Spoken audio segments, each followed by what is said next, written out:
entrepreneurs.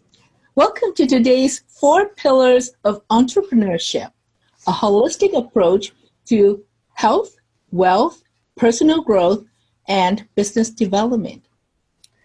And my name is Annie Hardock, and I'm the founder of United Networks for Growth. And today with me is Odette Peek. After building a 7-figure business, Odette Peek suffered a personal crisis that risked it all. By getting on stage and sharing her story, she regained her momentum and created massive success. She shares this expertise to help entrepreneurs become speakers and build high-impact, lucrative businesses. Odette has spoken on hundreds of stages, including TEDx, as well as been a guest on popular podcasts, including Entrepreneur on Fire and television shows like NBC's Real Talk. Hi, Odette. Hey, Annie. So excited to have you. Well, thank you so much. I'm excited. I know you are like an impact builder. Yes. Queen of building impact, helping others to make the impact. Well, so first of all, what has had the biggest impact in your business that you're able to help others now, right? Yeah. Towards impact. Yeah. Why you chose impact builder being your expertise? Well, so there's a couple of really good questions inside of that. And I'll start with what impact actually means. And people, they get it, but they don't get it. And there's a couple of different types of impact. There's your own personal impact that you have for your own life, and then impact that you have for your family's life or your community, and then impact for the world. So impact is you being the best version of yourself, showing up in the world 100% you in your authenticity and your vulnerability and your strengths, I can't say that, and your weaknesses, and still being in that place of concrete power. And part of that is the stuff that you've gone through, the hero's journey, the bad things that have happened to us, and then obviously the most amazing things. And that has created who you are today, and that's where you need to stand in your own power, is within that entire story of your life. And so when I started building my business, the second business, because my first business was a super successful business, but it wasn't passionate for me.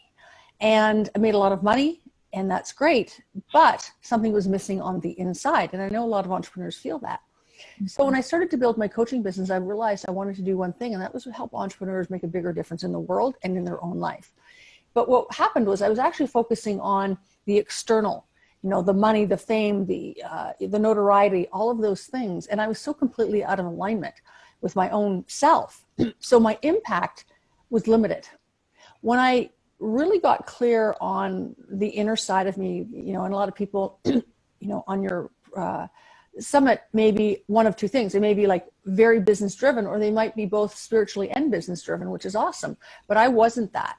And I had to have a crisis to get connected to my soul. And the crisis was in the first year of my coaching business in 2011, everything started to fall apart for me. Personally, my relationship ended. Both of my parents passed away within 2 months of each other. And I woke up one day due to the stress with this acute paralysis in my upper body. And I wasn't able to move for about 18 months. Mm-hmm. And that was sort of my wake up call. Like, it took 3 major things, the universe is 2x4, to say, Odette, you're not in alignment with who you want to be. And I had that wake up call and realized that I wasn't creating the impact in the world because I wasn't creating impact in my own life. Yeah. So that's when everything started to turn around for me. And that's what impact is about, is both internally and externally with the world. Right.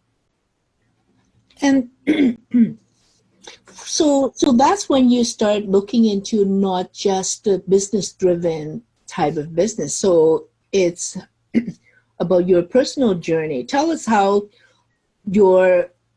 through your exploration of your inner self, mm-hmm. and how it impacts all the things that around you when you started to look into and finding your soul story, and then eventually help others to do the same. That's right. Yeah, absolutely. So it's an evolution. And now I grew up with a very black and white way of thinking with my parents. And it was either like you either are successful or you're not. You're either happy or you're not. You're either rich or you're not. Like there was nothing in between. And so I was always striving for more, do more, have more, be more. But I never felt fulfilled. So after I experienced the crisis with, relationship ending, my parents passing away, and my illness, I literally had a wake-up call that I was sitting on the couch one day and I thought, I don't even know who I am. I don't know what I want, who I am, what makes me tick, but I was beating myself up for stuff. And so I hired a really powerful mindset coach, spent a lot of money, and got really connected to who I was and what I wanted. What was the truth of me? And from there, I discovered what I call my soul story. What is my soul story that I want to be able to share with the world? Now, I teach entrepreneurs how to uncover their soul story, that hero's journey, how to speak and spread their message from stage.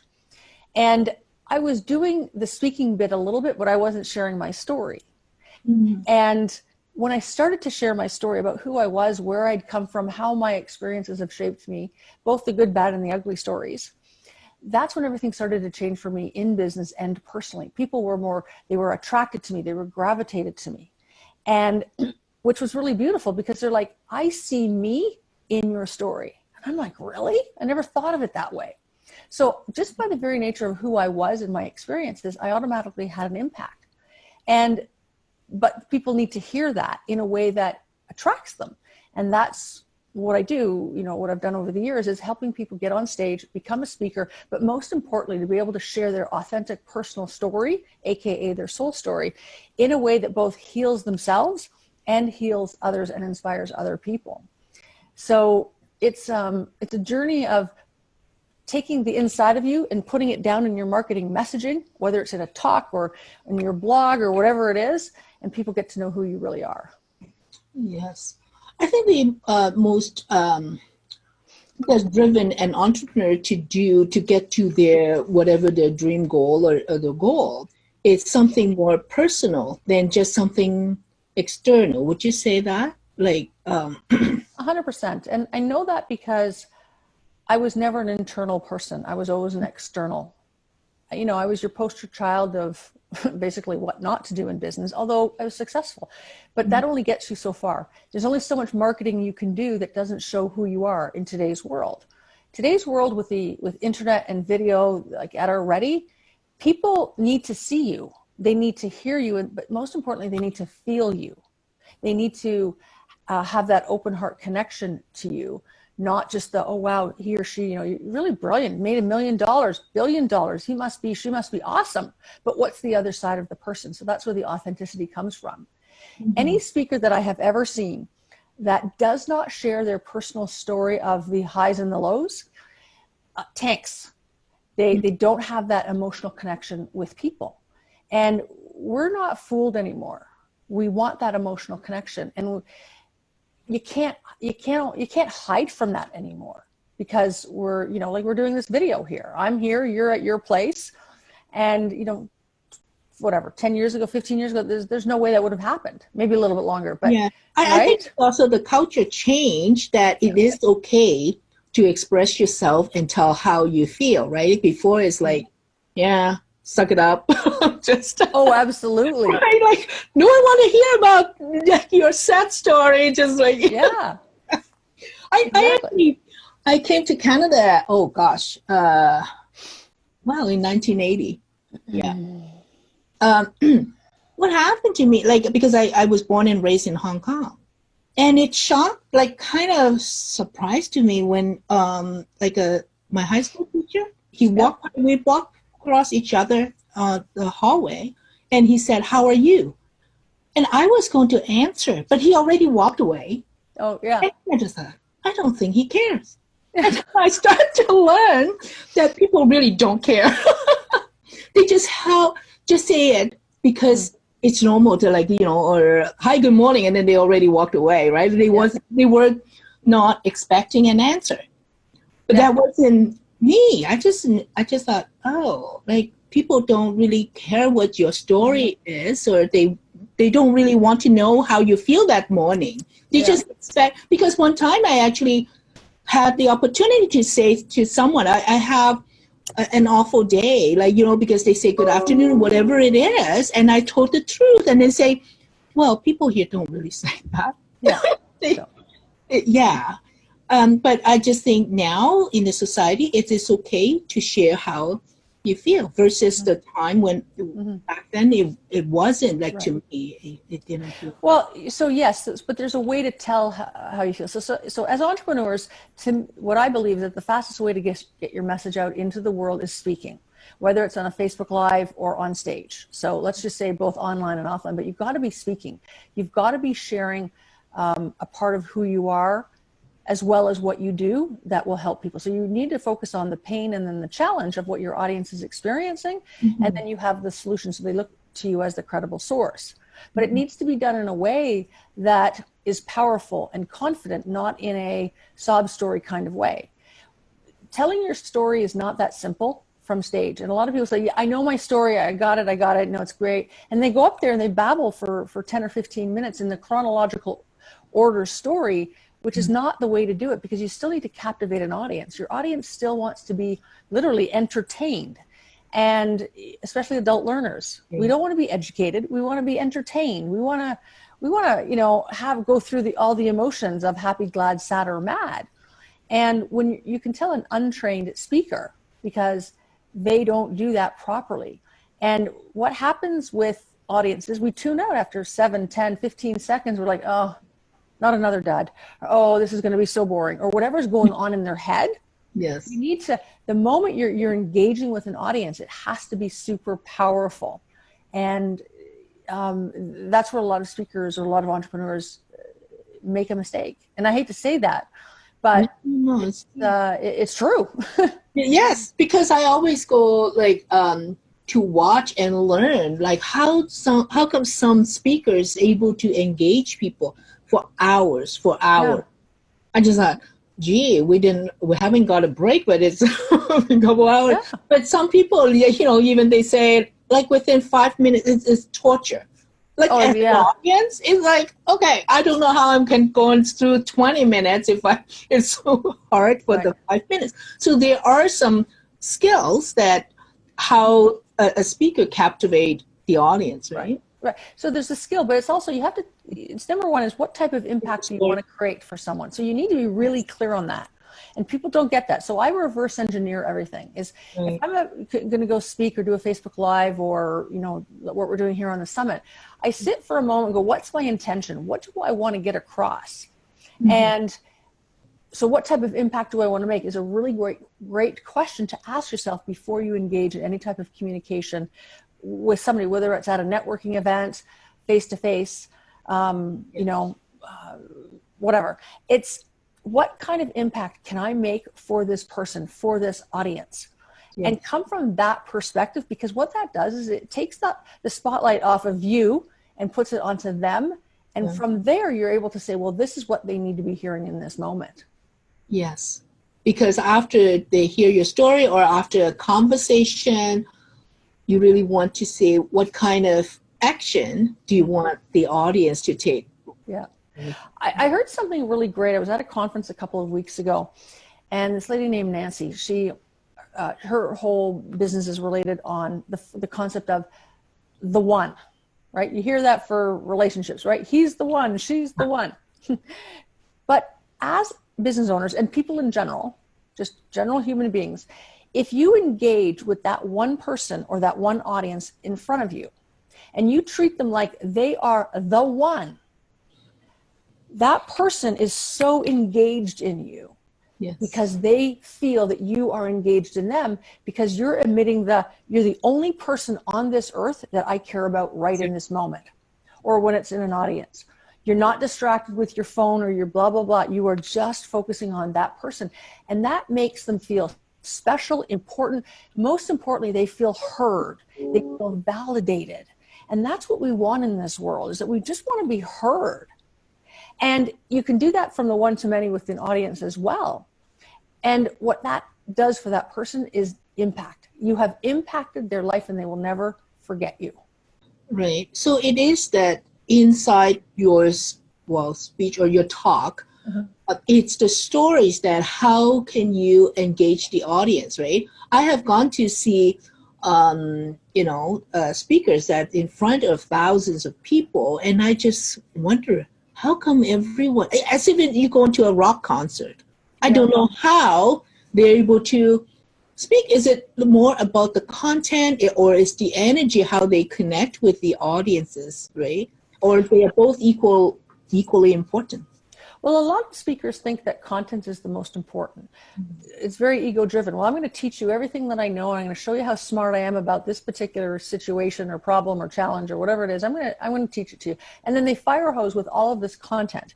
But content, aka the education part of a talk, isn't what lands for people. So I'm going to break up a talk is broken up into 3 sections. Number 1 is your story, your soul story, which is the hero's journey.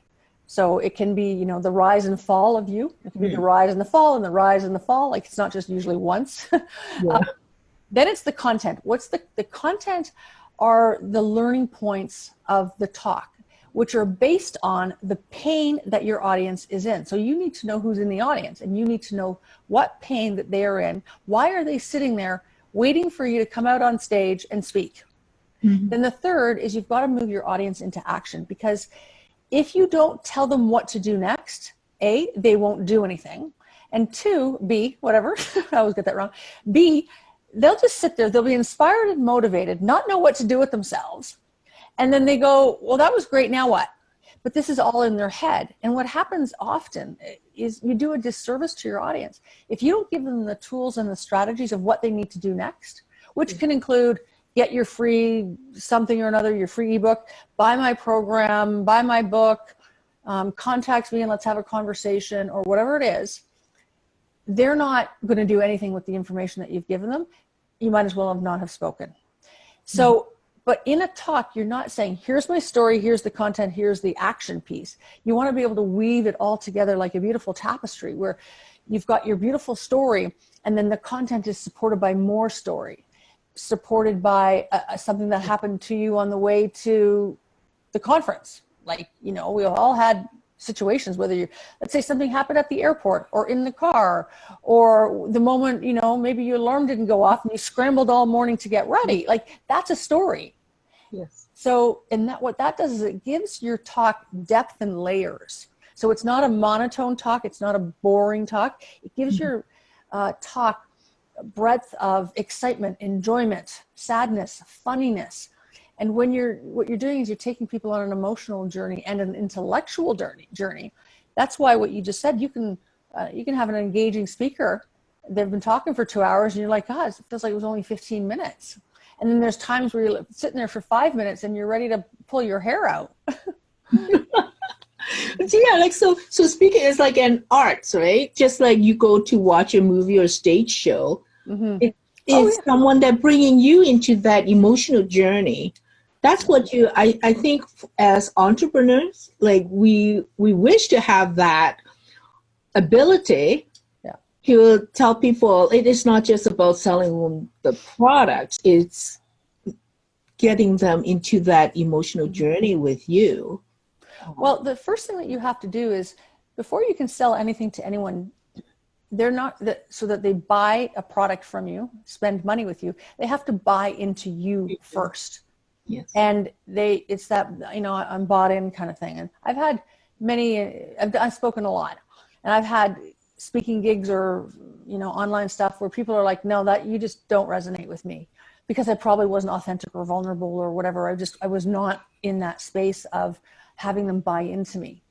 So I know what it's like to have a really bad talk. I also know what it's like to have a really great talk, where people, will come to one of my events or hear me speak or whatever. And in the first 5 minutes, they're like, I'm going to buy whatever she's selling. I don't care what it is. Or they go, wow, I'm so bought into her and what she's saying that, they lean in, they're listening, they're gripped, because they are feeling like you get them. And that's what's really important, is that the audience needs to know that you understand where they're at in that moment. Yes. And I remember you mentioned before about, you put the stake on the ground and right away in the room, it's divided. Just be honest. Like some people may not like what they hear. Instead of trying to please everyone, then you're getting nowhere, I think. Well, speakers, there's a couple things that a speaker's really main goal is. Number one is just have you listen to them, right? That's it. You got to get out on stage, and the number one thing is you just want them to listen to you. And a lot of people don't get that, right? That's just your number one goal. Because if they're not listening to you, they're not buying into you, and they're not buying from you. And dividing the room, what that means is dividing the energy of the room. So let's say you have a room full of, 100 people. Not everyone's going to like you. Not everyone's going to be in the same pain or challenge, or they may be in denial of that pain or challenge, which is a really beautiful one. I love that one. Or they're just not ready for you, or not, they're just not in the moment. And sometimes it could be they had a bad day and they're not in the right frame of mind, right? So when you put your stake in the ground with your opinion, with your, a point of view that is uniquely yours, then what happens is those that are ready to lean into you, let's call it that, not necessarily buy from you, they're ready to lean into you, ready to listen, they're prime and excited to have their pain or challenge solved. Then what you do is when you put that stake in the ground, you divide the energy in the room, and then those that are bought into, that want more from you, they lean in, and those that don't lean back. And so now you're not losing energy trying to grab those people that aren't interested in you. You're just so focused on those that are. And it's not a bad thing, and what's interesting about those that are leaning away from you, they could, like I said, just have had a bad day, or you're poking the bear. I call it poking the bear, because you're saying something that they're resistant to, or they have a trigger for, especially when you're talking about motivational, inspirational stuff. And they're like, in my case, she doesn't know who I am. She doesn't know what I've been through. Poor me, I'm a victim. You don't want to talk to them because they're not ready to hear you. And what that does is it expands the energy in the room for those that do want to hear you. And you treat those people as the one. And that's just a beautiful experience. Yes. Yeah, it's lots of good insights during our talk today. Yeah. Right? So I know before we conclude this interview, you have a free gift for everyone. I do. I love that gift anyway. It's so much fun. I think all entrepreneurs should do. Yeah, I wrote that gift right at the beginning of my business.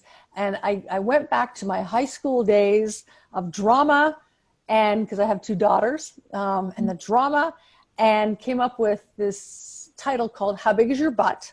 Learn the 7 Ways You Sabotage Your Own Success.